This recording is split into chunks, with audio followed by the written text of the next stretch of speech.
Nag-set ng isang dinner si Giselle kasama si Ubing at Lynette. Kaya gulat si Ubing nang dumating na kasama nila siya dinner itong si Lynette. At para hindi madagdagan pa ang isyu sa kanilang dalawa, ay si RJ na ang nag-walk out. Hindi nagustuhan ni Lynette ang ginawa ni RJ, lalo na si Don Pepe at ate niya Giselle ay dapat magkasama ang buong pamilya sa isang dinner kasama si Ubing.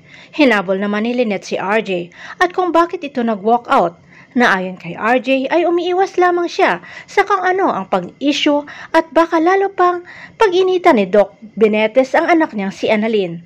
Todo tanggol naman si Lynette sa kanyang nobyo at lalong hindi nagustuhan ito ni RJ at sinabihan si Lynette na bagay nga ang dalawa, Lynette at Doc Carlos, magsama. Sa pagtalo ng dalawa ay nahawakan ni RJ ang braso ni Lynette at napaaray ito at nakita ni RJ ang pasa nito at malakas ang hinala ni RJ na ito'y kagagawa ni Carlos.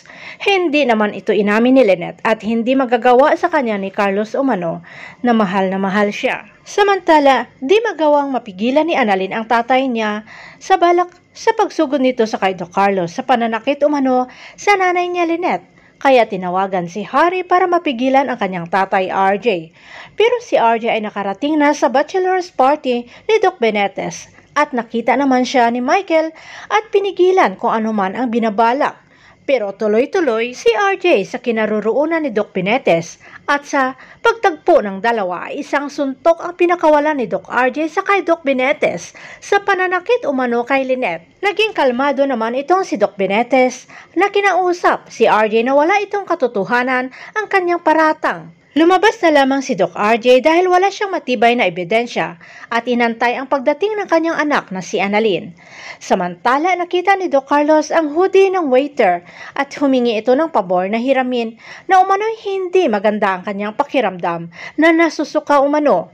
Pero may maitim na balak itong si Doc Carlos. Suot-suot ang hoodie at dala-dala ang bote ay pinuntahan ang nakatalikod na si RJ habang inaantay si Annalyn.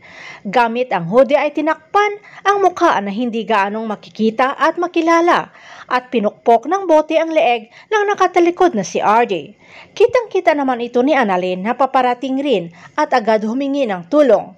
Dumating naman sila Harry at Regan para dalhin sa ospital itong si Doc RJ pero napulot ni Annalyn ang sign pen ni Doc Benetes kung saan napukpok sa leeg ang tatay niya RJ. Paniniwalaan kaya ni Lynette si Annalyn gayong sa pag-aakala niya ay sinisiraan lamang ni Annalyn ang magiging tatay niya na si Doc Carlos Benetes. Abangan na lang natin ang susunod na episode dito sa Abot Kamay na Pangarap.